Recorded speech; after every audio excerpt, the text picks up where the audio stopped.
जय हिंद साथियों। कैसे हैं आप लोग? उम्मीद करता हूँ ठीक होंगे, स्वस्थ होंगे और बहुत ही अच्छे तरीके से आपकी कॉम्पिटेटिव एग्जाम की तैयारी चल रही होगी। बहुत ही अच्छे तरीके से आप तैयारी कर रहे होंगे। देखिए, बहुत ही अच्छे अच्छे टॉपिक, बहुत ही अच्छे अच्छे पीवाईक्यू हमारे चैनल रामराज स्टडीज पर हम आपको कराते हैं। बहुत अच्छे से आप उन्हें कर रहे होंगे। तो वैसा ही आज का हमारा टॉपिक होने वाला है। क्या आज का हमारा टॉपिक होने वाला है बहुत ही इंपॉर्टेंट, बहुत ही महत्वपूर्ण। कई प्रश्न इस टॉपिक से पूछे जा चुके हैं। तो अपने टॉपिक पर चलते हैं। क्या आज का हमारा टॉपिक है? आज हम बात करने वाले हैं अम्लीय।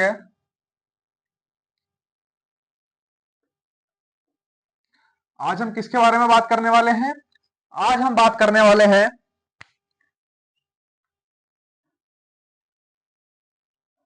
अम्लीय वर्षा। क्या?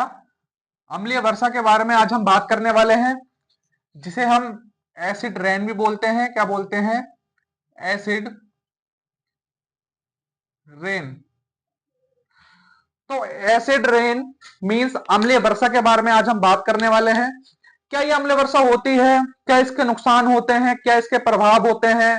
क्या क्या ये करती है? किस प्रकार से ये हानिकारक है? कौन सी गैसें इसे बनाती हैं? इन सारे बातों का आज हम जवाब आपको देंगे अपनी वीडियो में। तो पूरी वीडियो में बने रहिए बहुत अच्छे। देखिए, मैं हर बार आपसे यही कहता हूं क्या कि आप अपनी आंखें खुली रखिए, कान खुले रखिए। बहुत ही अच्छे से, बहुत ही आराम से आपको पूरी वीडियो समझ में आ जाएगी। पूरा टॉपिक आपका इस वीडियो में, ये 10-15 मिनट की वीडियो का में हमारा टारगेट यही रहता है कि समय बेशक कम हो, 10 से 15 मिनट, पर उस 10-15 मिनट में आपको पूरा टॉपिक अच्छे से समझ में आ जाए। अगर आप पूरा अम्लीय वर्षा 10 से 15 मिनट में समझ लेते हैं, तो आने वाले किसी भी एग्जाम में आप बहुत ही अच्छे से तैयार, बहुत ही अच्छे से आप किसी भी प्रश्न को हल कर पाएंगे, बहुत ही अच्छे से आप किसी भी प्रश्न को सॉल्व कर पाएंगे। तो देखिए, सबसे पहले हम ये देखते हैं कि अम्लीय वर्षा किस प्रकार का प्रदूषण है। कई बार एसएससी के एग्जाम में पूछा गया और मैंने पहला प्रश्न ही आपके सामने ये रख दिया कि भैया मुझे बताओ कि अम्लीय वर्षा किस प्रकार का प्रदूषण है। कुछ ये शायद पहली बार सुन रहे होंगे, जो पहले से तैयारी कर रहे होंगे उन्होंने कई कॉम्पिटिटिव एग्जाम में ये प्रश्न देखा भी होगा। कई बार पूछा जाता है कि अम्लीय वर्षा किस प्रकार का प्रदूषण है। तो सबसे पहले हम इसी का जवाब देते हैं कि जो अम्लीय वर्षा है ये एक वायु प्रदूषण है। कौन सा प्रदूषण है? वायु प्रदूषण है। तो भैया ये याद रखिए कि जो अम्लीय वर्षा है ये एक वायु प्रदूषण है। ये बेहद इंपॉर्टेंट यहां पर हो जाता है। कई कॉम्पिटिटिव एग्जाम में ये पूछा जा चुका है, कई बार ये प्रश्न आ चुका है कि अम्लीय वर्षा किस प्रकार का प्रदूषण है। इसलिए मैंने पहला प्रश्न ही आपसे ये रख दिया कि अम्लीय वर्षा किस प्रकार का प्रदूषण है। तो अम्लीय वर्षा जो है एक वायु प्रदूषण है। ठीक। अब हम देखते हैं कि अम्लीय वर्षा की खोज किसने करी, किसने बताया कि भैया ये जो वर्षा होती है इसे अम्लीय वर्षा बोलते हैं। किसने इसके बारे में बताया? तो इसकी जो खोज करी वो करी रॉबर्ट रॉबर्ट उसकी जो इसकी जो खोज करी थी वो करी थी एंगस रॉबर्ट एंगस स्मिथ। तो रॉबर्ट एंगस स्मिथ द्वारा अम्लीय वर्षा की खोज की गई। किसके द्वारा अम्लीय वर्षा की खोज की गई? तो अम्लीय वर्षा की जो खोज की गई वो की गई रॉबर्ट एंगस स्मिथ द्वारा। अब एक और बेहतरीन प्रश्न कि जो अम्लीय वर्षा होती है इसका पीएच मान क्या होता है? क्या कि इसका भैया पीएच मान क्या होता है? देखिए, पीएच मान बहुत ज्यादा इंपॉर्टेंट हो जाते हैं। कब ये इंपॉर्टेंट हो जाते हैं? जब ये आसान अचानक से किसी एग्जाम में आ जाते हैं और अजीबो गरीब शब्द का, जैसे अम्लीय वर्षा का पीएच मान कितना होता है, दूध का पीएच मान कितना होता है, नींबू वगैरह का तो आपको पता होता है, आंवला का पीएच मान कितना होता है, ये रक्त का पीएच मान कितना होता है। जब ये प्रश्न सामने आ जाते हैं तब हम हमारा एक नंबर छूट ही जाता है। फिर हमें बहुत ज्यादा बड़ा प्रश्न लगने लगता है। अभी ये छोटा लगता है कि पीएच मान तो है 5.6 है, 4.2 है, सिर्फ इतना याद करना है। पर जब एग्जाम में आए और ये याद ना आए तब सबसे ज्यादा हमें यह प्रश्न चुभता है। तो देख लीजिए कि अम्लीय वर्षा का जो पीएच मान है वो कितना होता है। तो अम्लीय वर्षा का पीएच मान होता है 5.6। कितना अम्लीय वर्षा का पीएच मान होता है? तो अम्लीय वर्षा का जो pH मान होता है वो होता है 5.6। तो अब मैं बताता हूं कि अम्लीय वर्षा का कारण क्या होता है, क्यों ये अम्लीय वर्षा होती है, किस वजह से होती है। आइए इसके कारण जान लेते हैं। कारण, आज मुझे लग रहा है ये ब्लैक मार्कर साथ ही नहीं दे रहा, पता नहीं क्यों। तो अम्लीय वर्षा का जो कारण है उस कारण के बारे में हम जानते हैं। तो देखिए भैया, अम्लीय वर्षा का जो प्रमुख कारण है वो है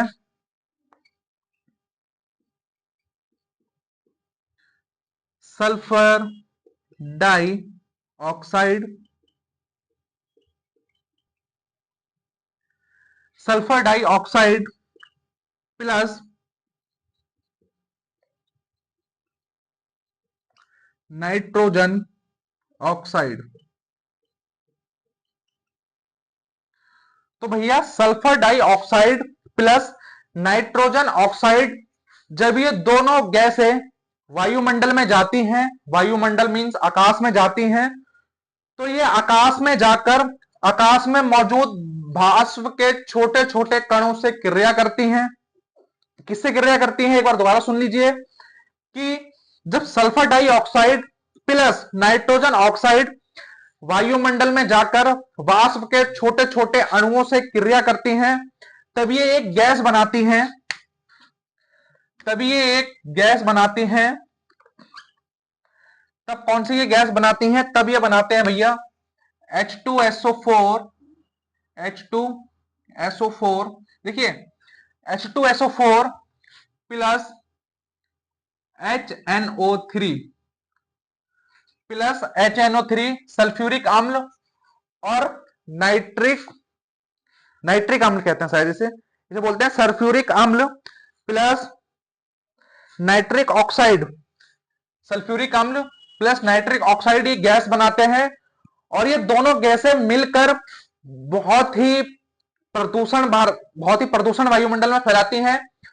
देखिए सीधी सीधी बात मैं आपको बताता हूं कि अम्लीय वर्षा क्यों होती है। भाई जो फैक्ट्री से निकलता हुआ धुआं है, ये जो धुआं निकलता है, प्रदूषण जितना भी होता है, इन प्रदूषण में सल्फर डाइऑक्साइड की मात्रा होती है, नाइट्रोजन ऑक्साइड की मात्रा होती है।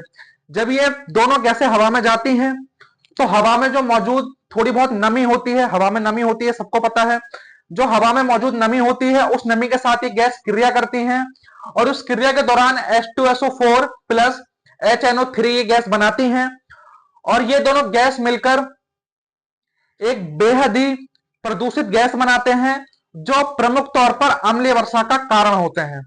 तो अम्लीय वर्षा का कारण आपने जाना, क्या अम्लीय वर्षा का कारण है sulphur dioxide plus nitrogen oxide, ये जो है अम्लीय वर्षा का कारण है।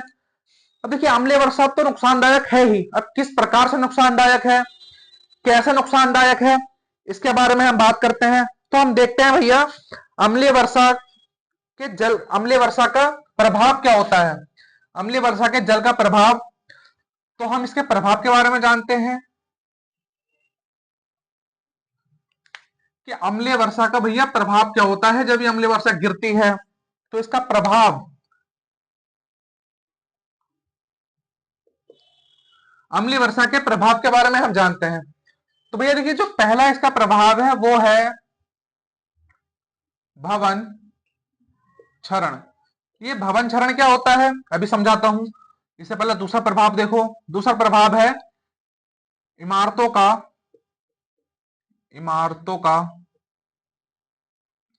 का रंग धूमिल होना, इमारतों का रंग धूमिल होना।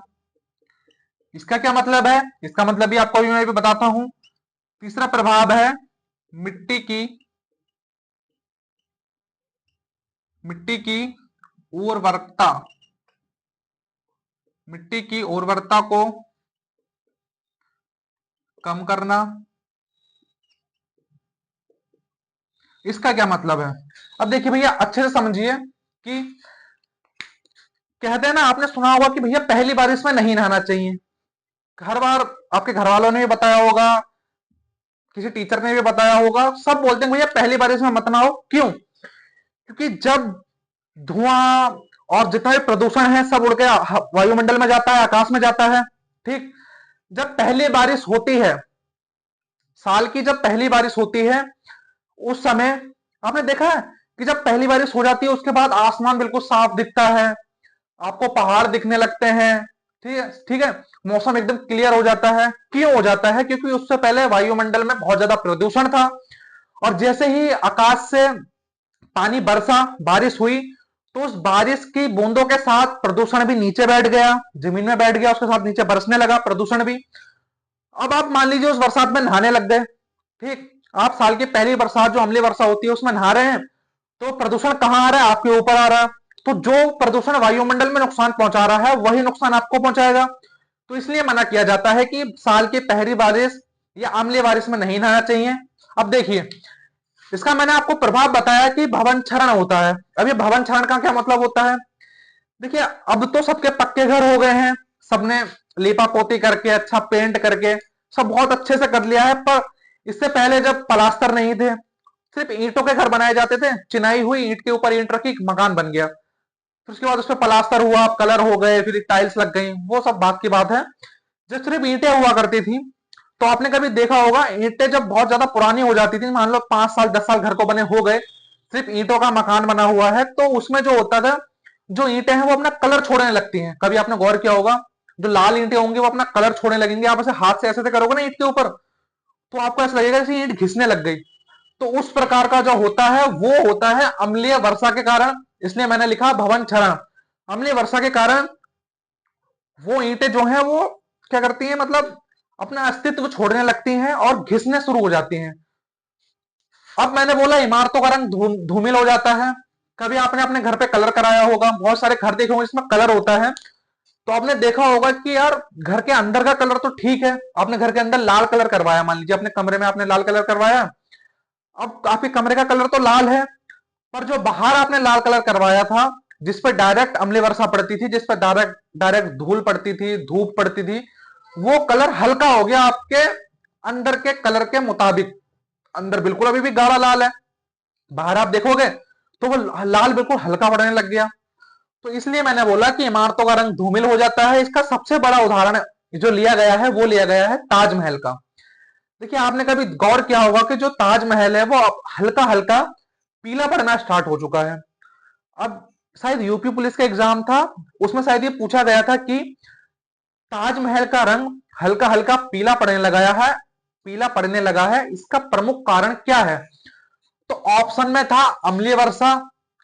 तो इसका जो प्रमुख कारण है वो है अम्लीय वर्षा। अगर आपसे कभी ये प्रश्न पूछा जाए कि ताजमहल का कलर हल्का हल्का पीला पड़ने लगा है, तो इसका प्रमुख कारण क्या है? तो इसका प्रमुख कारण है अम्लीय वर्षा।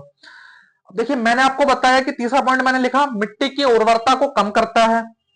अब भाई देखो, प्रदूषण वाली बात मैंने आपको बताई थी, जब भारी पूरा प्रदूषण पानी की बूंदों के साथ धरती पे आएगा तो खेतों में जाएगा, पानी खेतों में रहेगा, वहीं सूख जाएगा। जब पूरा प्रदूषण खेतों में समा जाएगा तो मिट्टी की जो उर्वरता है, उसका जो पोषण है उसे नष्ट कर देगा। जो जब वो पोषण नष्ट हो जाएगा तो इसका जो मिट्टी का जो उगाने की क्षमता है वो कम हो जाएगी और उसकी उर्वरता में कमी आ जाएगी। इस वजह से मैंने बोला कि मिट्टी की उर्वरता को कम करता है। तो देखिए भाई, मैंने आपको क्या बताया, मैंने आपको अम्लीय वर्षा के बारे में बहुत ही महत्वपूर्ण चीजें बताई। मैंने आपको सबसे पहले बताया कि किस प्रकार का प्रदूषण है। अम्लीय वर्षा एक वायु प्रदूषण है। कई बार एग्जामों में ये पूछा जा चुका है कि अम्लीय वर्षा किस प्रकार का प्रदूषण है। तो अम्लीय वर्षा एक वायु प्रदूषण है। मैंने इसकी खोज बताई, पीएच मान, कारण। मैंने आपको कारण बताया कि अम्लीय वर्षा का कारण क्या होता है, sulphur dioxide plus nitrogen oxide जो H2SO4 प्लस HNO3 बनाते हैं वायु में नमी के कारण।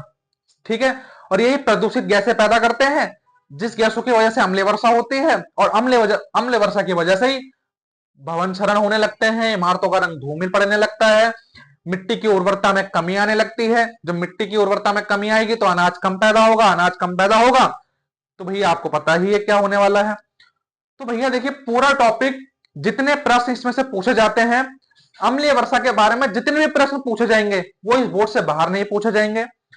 तो मैं उम्मीद करूंगा आपको क्लास अच्छी लगी होगी। तो भाई देखिए, हमारी क्लास रहती छोटी है, 10-12 मिनट की, 15 मिनट की हमारी क्लास रहती है, पर हमारा मकसद रहता है कि उस 10-15 मिनट को आपका पूरा दिन का सबसे यूजफुल टाइम बनाना। आपके 24 घंटे के सबसे यूजफुल समय वो 10 से 15 मिनट हो सकते हैं। उसके लिए आपको क्या करना है, उसके लिए आपको रामराज स्टडीज पर जाना है। चैनल पर देखी गई सारी वीडियोस देखनी है, टॉपिक अच्छे से समझने हैं और बस अपनी आंखें कान खुले रखने हैं, बहुत अच्छे से आपको टॉपिक समझ में आ जाएंगे। ऐसे ही बेहतरीन बेहतरीन टॉपिक, ऐसे ही बहुत मोस्ट इंपॉर्टेंट पीवाईक्यू हमारे चैनल पर हम रोज शाम को 6 बजे अपलोड करते हैं। जाइए, देखिए, एंजॉय कीजिए और अच्छे से एग्जाम की तैयारी कीजिए। मिलते हैं अगली वीडियो के साथ, तब तक के लिए जय हिंद, जय भारत।